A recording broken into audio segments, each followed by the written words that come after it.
Olá, meus queridos, que bom ter vocês aqui comigo mais uma vez para estudarmos a Bíblia Sagrada. Eu fiquei muito feliz. Ontem muita gente estava ligadinho com a gente aí na nossa live e você está de volta aqui. Significa que você não só gostou do conteúdo, mas também está interessado em aprender mais e mais desse livro especial, a Bíblia Sagrada. Só que ontem eu acabei cometendo um erro aqui. Eu falei a aula, toquei, e depois que eu percebi que nós não oramos. Então não vou cometer esse erro de novo hoje, tá bem? Eu quero que você convide o pessoal que está entrando aí, vai mandando mensagem, daqui a pouquinho nós vamos começar a nossa aula. Só para lembrar, esta aula é a segunda de uma série de 3 aulas, onde vou falar sobre 3 segredos sobre como estudar e aprofundar melhor o seu conhecimento da Bíblia Sagrada. 3 segredos. E eu falei de 3 palavras. Texto, hoje vamos falar de contexto e amanhã de pretexto. Agora, se você não conseguiu assistir a nossa aula de ontem, eu deixei ela arquivada ali, ela está online, você pode assistir. Então eu sugiro, aliás, que você assista essa aula. Se você gostar do conteúdo também, deixa o seu like aqui, o seu comentário é muito bem-vindo, tá bom? Assista e deixa o seu comentário para a gente poder conversar um pouquinho aqui. Já chamou o pessoal? Já mandou o WhatsApp? Então vamos agora orar ao nosso Deus. Senhor, muito obrigado por tudo que o Senhor nos dá. Vamos estudar a Tua Palavra, o Teu livro sagrado, e queremos que o Teu santo poder, o Teu santo Espírito, fale ao nosso coração nesse momento. Não confio em nós mesmos, mas é no nome de Jesus que eu faço essa prece, agora e para sempre. Amém, Senhor. Então, vimos o texto, hoje vamos ver o contexto. Entenda que não existe mistério que não possa ser superado, entendido, se Deus quis revelar aquilo para cada um de nós. Agora, estudar a Bíblia e poder entendê-la melhor não é um trabalho para fazer em 5 minutos. Aliás, até uma dica que eu dou para você. Seria bom você acompanhar essa aula aqui com um caderno, algum papel, alguma coisa que seja útil para que você possa fazer as suas anotações durante o vídeo, tá certo? Isso vai ajudar você a fixar melhor aquilo que eu vou apresentar. E antes de eu começar também, eu quero estender um convite especial para a aula de amanhã. Eu sei, eu nem comecei a aula de hoje, já estou convidando para a aula de amanhã. Sabe por quê? É que essa aula que eu preparei vai ter uma surpresa, e eu só vou revelar essa surpresa no final dessa aula, tá certo? É claro que eu ainda não posso dizer qual é a surpresa, senão não será surpresa. Mas sabe, eu sou meio língua solta para algumas coisas, não para fofoca, mas para esse tipo de coisa eu não consigo guardar segredo, eu vou só dar uma dica. Só uma dica pequenininha assim, só para aguçar a sua curiosidade. A minha surpresa, que eu vou apresentar amanhã, tem relação com uma conhecida parábola de Jesus. Agora, você fica imaginando aí qual parábola. Ele falou tantas, né? Uma parábola muito repetida, relacionada à volta de Jesus. Qual parábola você acha aqui? Aliás, eu vou até desafiar aqui. Deixe aqui nos comentários o seu palpite. Qual é a parábola e o que eu vou dar de surpresa sobre essa parábola amanhã? Porque não adianta, vamos supor que eu falo a parábola é a parábola X. Tá, mas e a surpresa? Aguardem, tá bom? Na nossa aula de hoje, falando de contexto, eu quero pegar uma passagem da Bíblia do Apocalipse. Hoje eu vou já dar uma voadora ali nos peitos mesmo. Apocalipse, um livro difícil. Apocalipse, capítulo 5. Na Bíblia que eu tenho aqui, na minha versão, começa assim o texto de Apocalipse 5.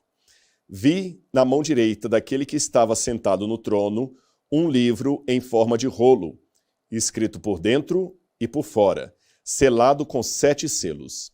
Vi também um anjo forte que proclamava em alta voz: quem é digno de quebrar os selos e abrir o livro? Ora, nem no céu, nem sobre a terra, nem debaixo da terra, ninguém podia olhar para o livro, nem mesmo abrir o livro, nem mesmo olhar para ele. Eu chorava muito, porque ninguém foi achado digno de abrir o livro, nem mesmo de olhar para ele. Então os anciãos me disseram: não chore. Eis que o leão da tribo de Judá, a raiz de Davi, venceu para quebrar os 7 selos e abrir o livro. Essa passagem, só de ser do Apocalipse já é complicada, ela deixa a gente confuso quando está lendo aqui.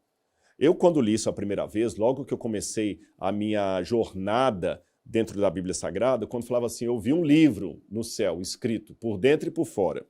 Para começo de conversa, eu imaginava livro, isso aqui, ó, nesse formato, um livro escrito por dentro e por fora, selado com 7 selos. Aí a coisa ficava mais séria, porque naquele tempo, selo, até hoje, selo era mais um selo de carta, que a gente ainda era do tempo que postava carta no correio, hoje praticamente não existe isso mais, mas poucas pessoas usavam a palavra selo com sentido de lacre, de lacrar alguma coisa. Então eu ficava imaginando um livro, agora você visualiza comigo a cena que passava na minha cabeça. Eu vi na mão direita, colocar na minha mão direita aqui, daquele que se assenta sobre o trono, um livro, selado com 7 selos. Então eu imaginava um livro com 7 selos de carta aqui, e ninguém podia abrir o livro até que os selos fossem quebrados. Mas selo de papel pode ser rasgado e o selo não impede de ler o que está aqui dentro. Aí eu comecei, com essas jornadas para o Oriente Médio, estudo da teologia e tudo mais, a colocar em prática esse segundo segredo que eu quero ensinar para você hoje, o contexto. Se com a palavra texto eu sugeri você, um dos segredos, você olhar o texto da Bíblia, o que ele está dizendo, deixar que o texto fale, este é o segredo do texto, o segredo do contexto, ele vai num prisma um pouquinho diferente. É você sair daquele texto e tentar olhar o que estava em redor, o contexto. Como eles pensavam naquela época, que expressões idiomáticas eles usavam, quais eram os usos e costumes, etc. Por exemplo, se eu estivesse escrevendo Bíblia hoje, vamos supor que eu fosse um autor da Bíblia, e eu, nas minhas cartas ou no meu Apocalipse, eu dissesse assim, olha, Deus vai nos ajudar. Nesse conflito que estamos vivendo, o Senhor estará conosco, porque eu vi uma pomba branca sobrevoando a igreja de Deus. Ora, na nossa cultura, nós sabemos que pomba branca é símbolo da paz. Mas eu não estou falando isso no texto. Eu estou partindo do pressuposto que você já saiba que pomba branca é o símbolo da paz. Mas se as minhas palavras daqui a 2000 anos virarem Bíblia, as pessoas vão começar a perguntar, o que quer dizer essa pomba branca? Para você entender melhor isso, é bom você vir ao meu contexto e perceber que na situação histórica em que eu estou inserido, pomba branca representa a paz. Tá certo? A bandeira branca também representa a paz. Na guerra, quando alguém quer se render ao inimigo, ele dá a bandeira branca. Então é esse o significado. Se eu falar o seguinte, olha, sinal vermelho para você. Sinal vermelho. Hoje todo mundo entende o que eu quero falar. Sinal vermelho quer dizer pare, não continue. Mas daqui a 2000 anos, esse sinal vermelho pode não significar nada.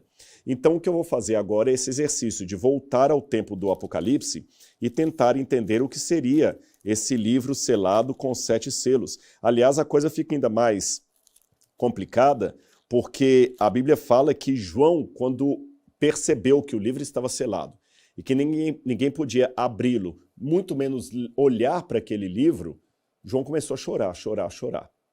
Aí a pergunta que eu faço é, por que ele chorou tanto só porque o livro estava fechado na mão de Deus?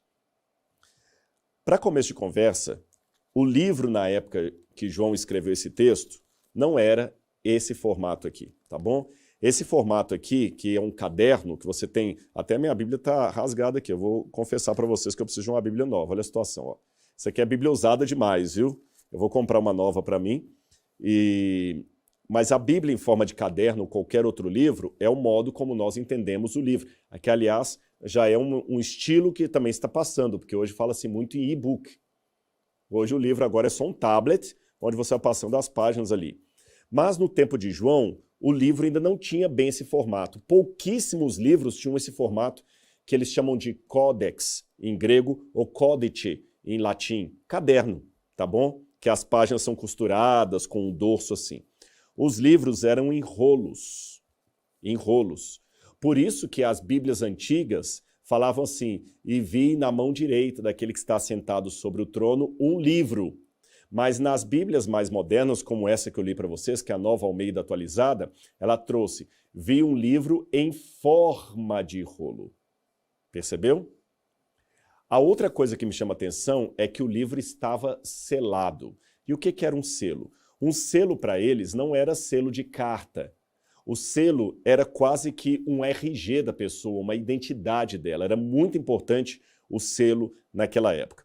E havia vários tipos de selo, não só naquela época de João, mas mesmo antes dele. Eu estou falando desde a época da Babilônia, desde antes da Babilônia, a Babilônia de Nabucodonosor, a Babilônia de Hammurabi, que eu estou falando do século XVIII a.C., na época de Abraão, Isaac e Jacó, os selos eram muito importantes. E havia vários tipos de selo.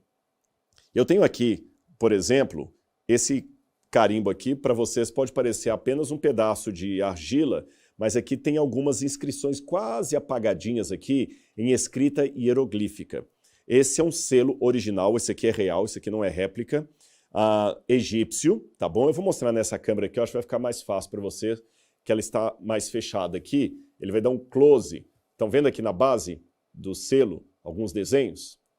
Então, repito, esse selo de argila aqui, ele não é uma réplica, ele é original, tá bem? Ele está quebrado aqui em cima, na ponta. Ele tinha uma ponta assim maior e ele era usado para selar, por exemplo, tijolos egípcios, documentos de argila ou, com um pouquinho de tinta, até um pergaminho, um papiro. Esse selo aqui veio da cidade de Tel El Amarna, no Egito, tá bom? Então é um selo muito antigo. Isso aqui data da 19ª dinastia, por aí, 19ª dinastia, eu estou falando por volta de 1.200 anos antes de Cristo.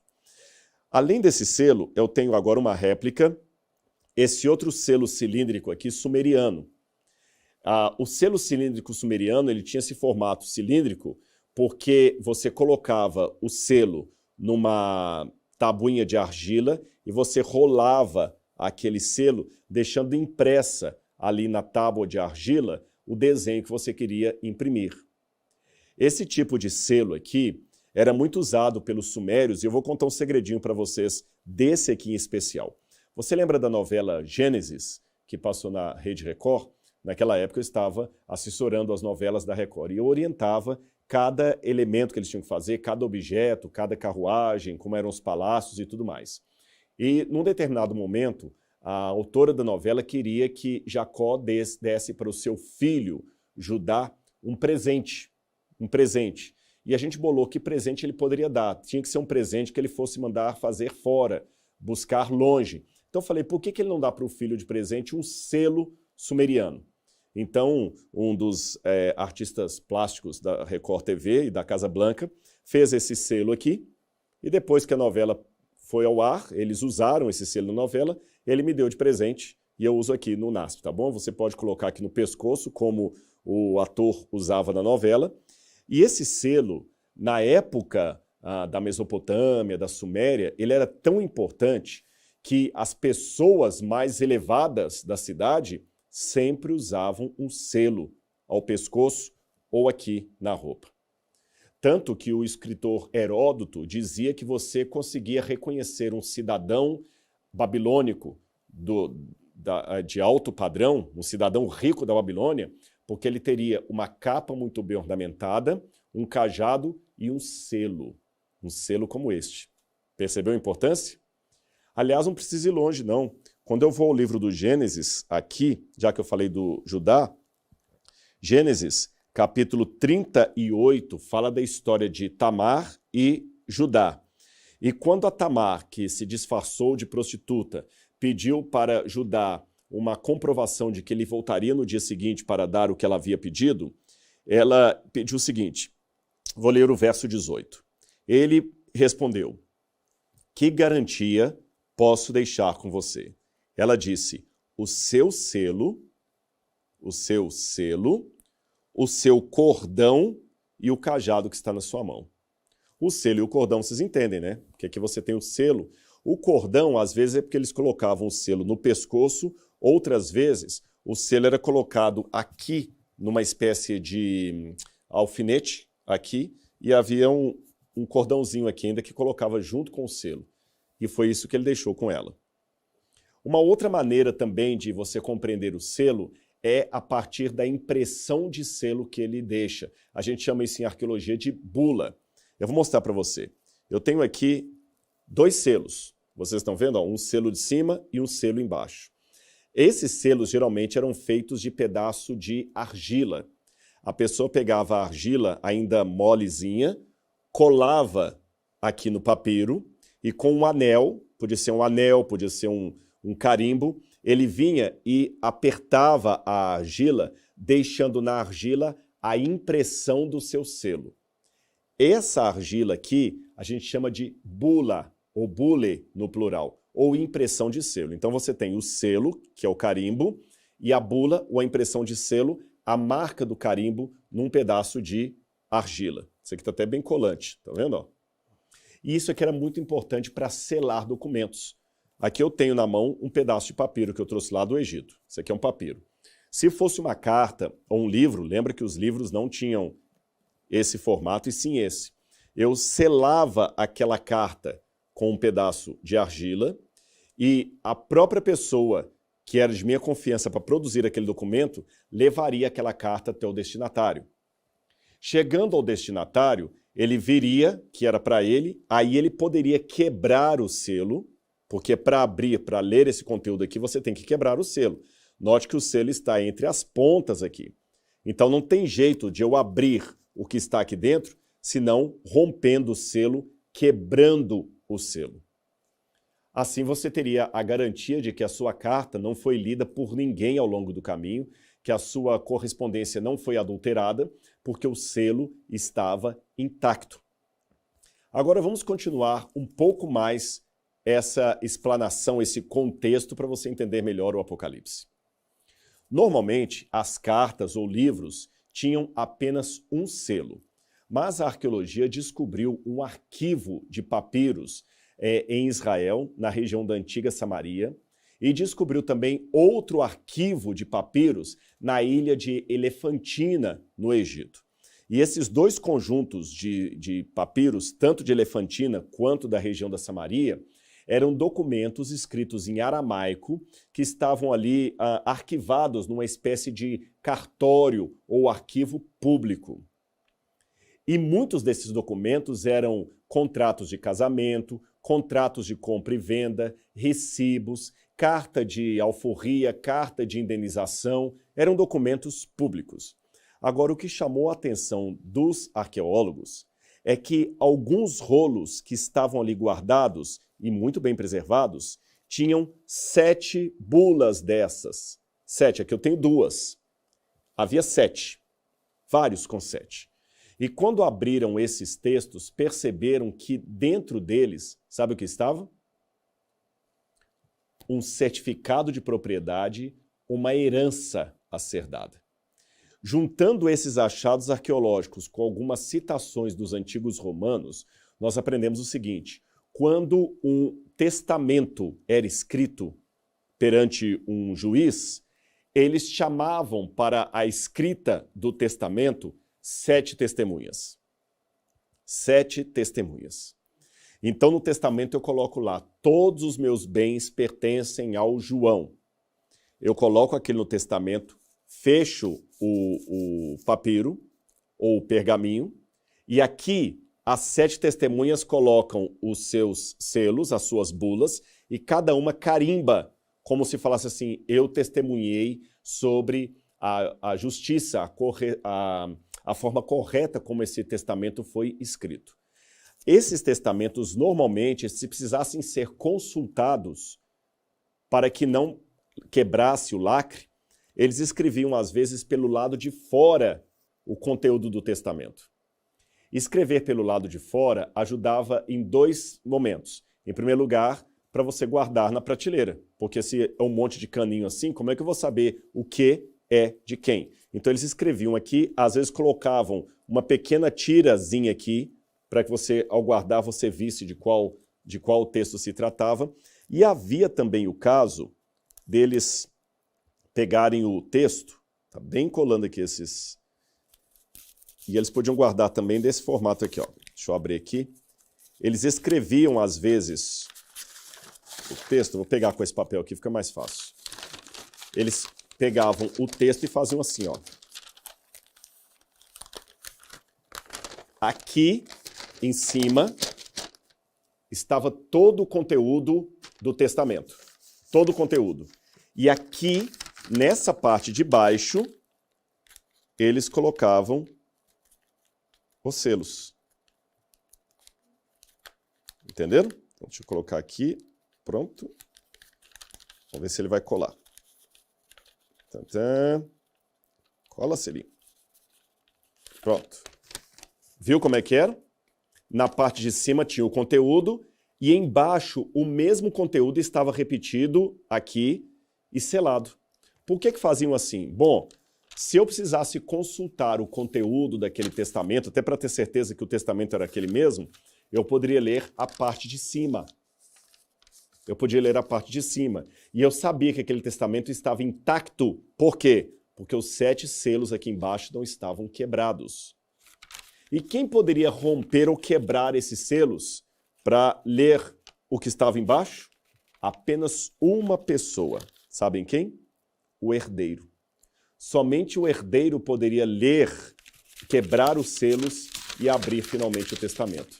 E quando o testamento era aberto e você via que o que estava na parte de fora era a mesma coisa que estava na parte de dentro, aí o herdeiro poderia receber a sua herança, o seu tributo. Agora que eu já sei esse contexto do mundo romano, eu vou voltar para o Apocalipse. João viu na mão de Deus, no trono, um livro escrito por dentro e por fora. Lembram? Um livro escrito por dentro, você não dá para ler o que está dentro, e escrito por fora, e selado com 7 selos. O que será que ele viu? Ora, um testamento. Foi isso que ele viu, um testamento na mão de Deus.